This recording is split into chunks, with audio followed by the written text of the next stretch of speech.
आप सभी को मेरा नमस्कार। आज हम बात करेंगे संसार के मशहूर फ्रेंच भविष्यवक्ता नास्ट्रेडमस की उन भविष्यवाणियों के बारे में जिन्होंने भारत को लेकर की हैं। आई एम श्योर ऐसा शायद ही कोई व्यक्ति होगा जो नास्ट्रेडमस के बारे में कुछ ना कुछ नहीं जानता होगा।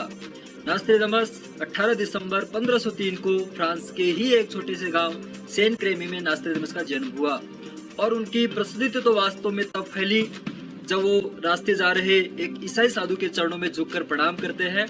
उनके साथी द्वारा जब इसका कारण पूछा गया तो नास्ट्रेडमस ने कहा कि यही व्यक्ति 5 साल बाद फ्रांस का पोप चुना जाएगा। उस समय कोई व्यक्ति कल्पना भी नहीं कर सकता था।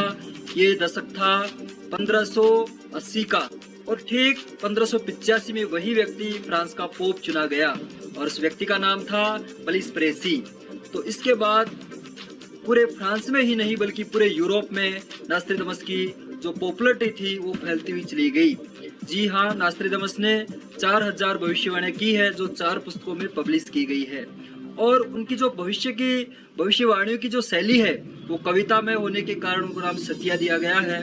नास्ट्रेडमस ने जो भी कहा वो पॉइंट टू पॉइंट सत्य हुआ है। तो चाहे वो नेपोलियन बोनापार्ट के बारे में हो, चाहे निरंकुश शासक के रूप में उभरने वाले हिटलर के बारे में हो, चाहे जापान पे गिराए गए एटम बम नागासाकी और हिरोशिमा और नागासाकी के बारे में ही क्यों न हो, नास्ट्रेडमस ने जितने भी भविष्यवाणियां की, चाहे वो लुइस पास्चर वैज्ञानिक के रेबीज नामक के जो टीका उन्होंने आविष्कार किया उसके बारे में हो, चाहे भारत के दो टुकड़ों के बारे में हो, चाहे अमेरिका और चीन की लड़ाई के बारे में हो, चाहे भारत और रूस के अच्छे संबंधों के बारे में हो, नास्ट्रेडमस ने जो भी बात कही पॉइंट टू पॉइंट सत्य हुई है।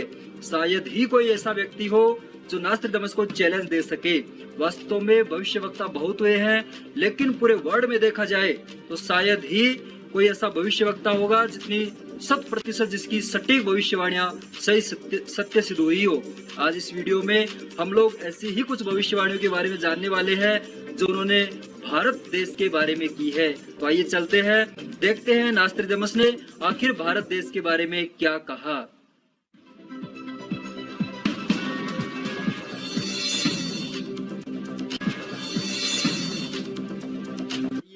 तो हम शुरू करते हैं। आखिर नास्ट्रेडमस ने भारत के बारे में ऐसा क्या कहा जिससे आज पूरे वर्ल्ड में खलबली मची हुई है। नास्ट्रेडमस ने जब उनसे पूछा गया क्या विश्व की इन भयंकर समस्याओं का क्या कोई समाधान होगा, तो नास्ट्रेडमस ने बिल्कुल सीधे कहा जी हाँ। उन्होंने कहा भौतिक शक्तियों से कहीं आत्मिक शक्ति कई गुना अधिक होती है। उन्होंने कहा मैं देख सकता हूँ एक ऐसा देश जो 3 ओर सागर से घिरा हुआ है, जो धर्म प्रधान है और जिसकी संस्कृति सभी प्राचीनतम पुरातन संस्कृतियों में से एक है। उस देश में एक ऐसा महामानव पैदा होगा और वो महामानव इतना शक्तिशाली होगा कि पूरे विश्व को विनाश के मार्ग से हटाकर विकास की मार्ग की ओर ले जाएगा। उसकी शक्ति इतनी गुना अधिक होगी कि भौतिक प्रगति और परिवर्तन करना, माने भौतिक जगत में परिवर्तन करना उसके लिए एक आम बात होगी, बहुत ही सहज बात होगी। और वो इतना विद्वान और इतना वैज्ञानिकों का भी वैज्ञानिक होगा कि बड़े बड़े तार्किक व्यक्ति और विद्वान व्यक्ति भी उसके चरणों में झुकते हुए चले जाएंगे। वो महामानव एक बहुत बड़े संगठन का स्वामी होगा और एक वो ऐसी क्रांति, विचार क्रांति का सूत्रपात करेगा जो पूरे वर्ल्ड का ब्रेन वॉश करेगी। नास्ट्रेडमस ने उस महामानव के बारे में कहा कि उसको सभी धर्म के अनुयायी उसको बहुत सम्मान देंगे। पहले तो उसका बहुत विरोध होगा लेकिन बाद में उसको बहुत सम्मान देंगे और उसकी जो आइडियोलॉजी है पूरे वर्ल्ड में एक संविधान का काम करेगी। आइए तो नास्ट्रेडमस की उस बात को लोग थोड़ा सा अब स्पष्ट करते हैं। नास्ट्रेडमस ने कहा कि 3 ओर सागर से घिरा हुआ देश, जाहिर सी बात है केवल पूरे संसार में भारत ही एक ऐसा देश है जो 3 ओर सागर से घिरा हुआ है। जी हाँ, भारत के अलावा पूरे वर्ल्ड में आप पूरे मैप देखिए, कहीं कोई ऐसा देश नहीं है जिसके 3 ओर सागर हो। और नास्ट्रेडमस ने दूसरी उसकी लक्षण बताई। उन्होंने कहा कि उस देश का नाम ही उस सागर के नाम पे होगा। जाहिर सी बात है कि भारत का एक नाम हिंदुस्तान भी है जो हिंद महासागर के नाम पे है। तो एक बात तो पक्की है कि वो महामानव कहीं और जन्म न लेकर के वो भारत में जन्म लेगा। अब नास्त्रेदमस ने कहा कि उस महामानव की विशेषताएं क्या होंगी, आखिर कैसे पहचान होगी कि वो महामानव कौन है। तो सबसे पहले आज उन्होंने कही कि वो महामानव किसी शहर में पैदा न होकर के भारत के किसी गांव में पैदा होगा, और उस महामानव एक सद्गृहस्थी होगा, ना तो कोई बहुत बड़ा कोई मठ का मठाधीश होगा, ना कोई सन्यासी होगा। तो स्पष्ट कहा कि वो एक सद्गृहस्थी होगा, और उस महामानव के 2 विवाह होंगे। नास्त्रेदमस ने एक और बड़ी बात कही कि उस महामानव अपने जीवन में 2 बार स्थान परिवर्तित करेगा, माने जहां उसका जन्म हुआ वहां न रह करके जीवन में 2 बार अपने स्थान का परिवर्तन करेगा। आगे नास्त्रेदमस ने कहा कि उस महामानव के 2 पुत्र और पुत्री होंगी। नास्त्रेदमस ने आगे उसका लक्षण बताया कि वो महामानव, उसका नाम जो है, ये उनकी बहुत ही बड़ी नास्त्रेदमस ने पहचान बताई कि उस महामानव का नाम श्रेय शब्द से शुरू होगा। माने उन्होंने इतनी शायद उनको शुद्ध हिंदी नहीं आती होगी, इतना करेक्ट प्रोनाउंसिएशन नहीं कर पाए होंगे। उन्होंने उनका लक्षण बताया कि उस महामानव का नाम श्रेय शब्द से शुरू होगा, और आगे कहते हैं शायद उनका नाम सरम हो, माने शरम या शरण। अब आप देखिए, अब उन्होंने बिल्कुल स्पष्ट कर दिया है उनका नाम कि उनका नाम शरण होगा, श्रेय शब्द से शुरू होगा। और आगे उन्होंने लास्ट उसकी विशेषता बताई कि वो महामानव, उसके जहां दोनों बोहें मिलती है, ये दोनों बोहें जहां मिल रही है, उनके बीच में अर्ध चंद्रमा, आधा चंद्रमा जैसी उसके स्ट्रक्चर होगी। ये उस महामानव की सबसे बड़ी विशेषता नास्त्रेदमस ने कही। अब जैसे ही नास्त्रेदमस ने बातें बताई तो पूरे वर्ल्ड में चारों ओर फैली, और भारत में भी यदि आप लोग भारत के शास्त्रों के अनुसार देखें तो यही वो समय युग परिवर्तन का था। तो जैसे ही बातें चारों ओर फैली तो भारत के तथाकथित संत महात्माओं ने अपने आप को अवतार घोषित करना शुरू कर दिया, क्योंकि वो अंध श्रद्धालु लोगों की श्रद्धाओं का शोषण कैसे कर सके और अपना बिजनेस कैसे चला सके। तो उन्होंने नास्त्रेदमस की सारी बातों को तोड़ मरोड़ करके अपने ऊपर लोगों ने फिट की, और उन्होंने ये प्रचार किया कि वो अवतार हम हैं। लेकिन वास्तव में हुआ वही जो नास्त्रेदमस, वो एक भविष्य दृष्टा भी थे, भविष्य को देखने वाले, उनको सब पता थी, इसलिए उन्होंने एक एक पॉइंट उन्होंने क्लियर किया है। लेकिन उन महात्माओं ने उन बहुत सारे टॉपिक्स को दबाया, और जो जो उनके सिमिलरिटी उनके जीवन में थी उन्हीं को लोगों ने उजागर किया। लेकिन आज हम आपको बता दें कि वास्तव में अपने आप को अवतार कहना कितने बड़े पाप की बात है। आप लोग इतिहास उठा के देखें तो आप देखेंगे, एक प्रहलाद का पिताजी हिरण्यकश्यपु, उन्होंने अपने आप को भगवान कहने का प्रयास किया था, और उनकी किस तरह से मिट्टी पलीद हुई। यही इन संत महात्माओं की होने जा रही है, जो अपने आप को भगवान कह करके लोगों के अंधश्रद्धाओं का शोषण कर रहे हैं। अब मैं सीधे शब्दों में बात करूं तो अवतार और कोई नहीं, स्वयं आचार्य पंडित श्री राम शर्मा ही वास्तव में वो अवतार है, जिसके लिए कहा गया कि विश्व का उद्धारक। अलग अलग धर्म संप्रदायों में जिसके लिए कहा गया, अपने इस्लाम धर्म में देखे तो उन्होंने कहा हजरत मेहदी प्रकट होंगे, अपने हिंदू धर्म में देखे तो उसमें लिखा भविष्य पुराण में हो चाहे कली पुराण में कि एक ऐसा अपना कली अवतार पैदा होगा, भगवान का 24वां अवतार पैदा होगा।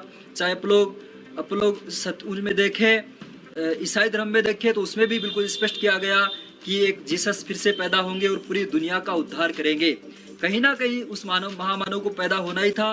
तो मैं सीधे शब्दों में बात करूं तो उस महामानव का नाम था आचार्य पंडित श्री राम शर्मा। जी हाँ, अब आपको पॉइंट टू पॉइंट हम बताते हैं। सबसे पहले नास्त्रेदमस ने कहा कि उस महामानव का जन्म किसी शहर में न होकर के किसी गांव में वो जन्म लेंगे। तो जाहिर सी बात है, आचार्य श्री का जन्म आगरा से 20-25 किलोमीटर दूर आवलखेड़ा गांव में उनका जन्म हुआ। आगे उन्होंने कहा वो सदग्रस्ती होगा, आचार्य श्री राम सदग्रस्ती है, और उन्होंने कहा उनके 2 विवाह होंगे, आचार्य श्री राम के 2 विवाह हैं, और उनके 2 पुत्र और पुत्री है। नास्त्रेदमस ने एक और बहुत बड़ी बात उन्होंने अभी आपको बताई गई कि वो जीवन में 2 बार स्थान परिवर्तित करेंगे। जी हम आपको बता दें, आचार्य श्री आवलखेड़ा जो उनकी जन्मभूमि थी वहां से उन्होंने प्रस्थान किया, और मथुरा में घिया मंडी में आकर के उन्होंने अपना कार्यालय बनाया, और वृंदावन रोड पर उन्होंने गायत्री तपोभूमि मथुरा की स्थापना की। ये उनका पहला स्थान था जो अपनी जन्मभूमि छोड़ करके पहले स्थान उन्होंने परिवर्तित किया। और दूसरा स्थान उन्होंने 1971 में गायत्री तपोभूमि मथुरा को भी हमेशा हमेशा के लिए छोड़कर वो शांति कुंज एक नाम की संस्था हरिद्वार चले आए। और नास्त्रेदमस ने एक और बात कही, उन्होंने कहा वो महामानव दोनों बार जब स्थान परिवर्तित करेगा उत्तर दिशा की ओर ही गमन करेगा। तो देखिए आचार्य श्री ने दोनों बार ही उत्तर दिशा की ओर गमन किया। और आगे उन्होंने बहुत बड़ी बात नास्त्रेदमस ने कही, वो जानते थे कि हर व्यक्ति अपने आप को अवतार घोषित करना शुरू कर देगा, तो उन्होंने उसका नाम भी बताया, उसका नाम सरय शब्द से शुरू होगा और उसका नाम सरम होना चाहिए। अब देखिए कितनी सिमिलरिटी है सरम और श्री राम, शरण श्री राम। तो वास्तव में नास्त्रेदमस ने आचार्य श्री राम के लिए ही ये बातें कही। आगे उन्होंने जो सबसे बड़ी विशेषता बताई, उन्होंने कहा कि एक ऐसी विशेषता जो दोनों बहों के मध्य उनके अर्ध चंद्रमा बना हुआ होगा। अब ये जन्मजात होगा। अब कोई पाखंडी और ढोंगी संत महात्माओं ने इस बात को दबाया, क्योंकि उनके यहाँ अर्ध चंद्रमा बना हुआ ही नहीं था जहाँ दोनों बोहें मिलती हैं, और उन्होंने इस बात को दबाया। लेकिन नास्त्रेदमस ने बिल्कुल स्पष्ट कहा। अब आचार्य श्री राम का आप फोटो में तो इतना स्पष्ट नहीं दिखाई देगा, लेकिन आप वीडियो में देखिए, इसमें आपको बिल्कुल स्पष्ट दिखाई दे रहा है कि जहां इनकी दोनों बोहें मिली हुई है वहां आधा चंद्रमा बना हुआ है। एक अर्ध चंद्रमा जैसी स्ट्रक्चर आप देख सकते हैं इनके वीडियो में। तो इस बात ये सबसे बड़ा प्रमाण है उस अवतार का, जो कि वास्तव में पूरे विश्व का उद्धारक होगा, पूरे विश्व का एक मार्गदर्शक होगा, जिसकी विचार संहिताएं, आचार संहिताएं पूरे वर्ल्ड में काम किया करेंगी। ये वीडियो बनाने का एक बहुत बड़ा उद्देश्य ये भी था कि जहां आप परम अंधश्रद्धाओं में फंस करके ऐसे ढोंगी और बाबा लोगों के पीछे लगे हैं, वो अवतार नहीं है। वास्तव में अवतार की सबसे बड़ी विशेषता है आपको बता दी, गांव में पैदा होगा, सदगृहस्थी होगा, उसके दो पुत्र और पुत्री होंगी और वो 2 बार जीवन में स्थान परिवर्तित करेगा, उसका नाम श्री राम होगा और उसके ललाट के दोनों मध्य अर्ध चंद्रमा बना हुआ होगा। ये सारी विशेषताएं आप इस वीडियो में देख रहे हैं। तो हम लोगों से एक निवेदन करना चाहते हैं कि वास्तव में इन अवतार से आप लोग जुड़ करके इसके कार्य में सहयोगी बने। यदि आप लोग इसके बाधक बनेंगे तो उसी प्रकार महाकाल का रुद्र रूप आप लोगों को कुचल मसल दिया जाएंगे। इसलिए अपने आप को इस विचार क्रांति अभियान, एक बड़ी बात नास्त्रेदमस ने कही थी कि उसका एक ध्वज होगा, उसका एक चिन्ह होगा, जो पूरे वर्ल्ड के धर्म अनुयायियों को इकट्ठा करके बनाया हुआ होगा। जी ज्ञान यज्ञ की लाल मसाल आचार्य पंडित श्री राम शर्मा ने दी। इसमें आप देख सकते हैं धर्म, अलग अलग धर्म और संप्रदाय पंथ लोगों के इसमें इकट्ठा उसमें करके दिखाया गया है, और एक ज्ञान यज्ञ की लाल मसाल उन्होंने दी है। तो पॉइंट टू पॉइंट नास्त्रेदमस की भविष्यवाणी अब कुछ ही वर्षों बाद में पूरे वर्ल्ड को एक्सेप्ट करना पड़ेगा कि वो अवतार कोई नहीं, केवल और केवल आचार्य पंडित श्री राम शर्मा है। अब नास्त्रेदमस के अलावा मैडम जीन डिक्सन, कीरो, हरारर, बहुत सारे भविष्य वक्ताओं की भविष्यवाणियां हम लोग इसी के सेकंड हम लोग पार्ट में आपको देने जा रहे हैं। उसमें भी आप लोग बहुत सारी इंफॉर्मेशन उसमें से आपको प्राप्त होंगी। इसलिए आप लोगों से निवेदन है कि हमारे चैनल को सब्सक्राइब जरूर कीजिए। यदि आप सब्सक्राइब करते हैं तो हमारे लेटेस्ट अपडेट आपको जरूर मिलते रहेंगे। और तब तक के लिए जय हिंद, जय भारत।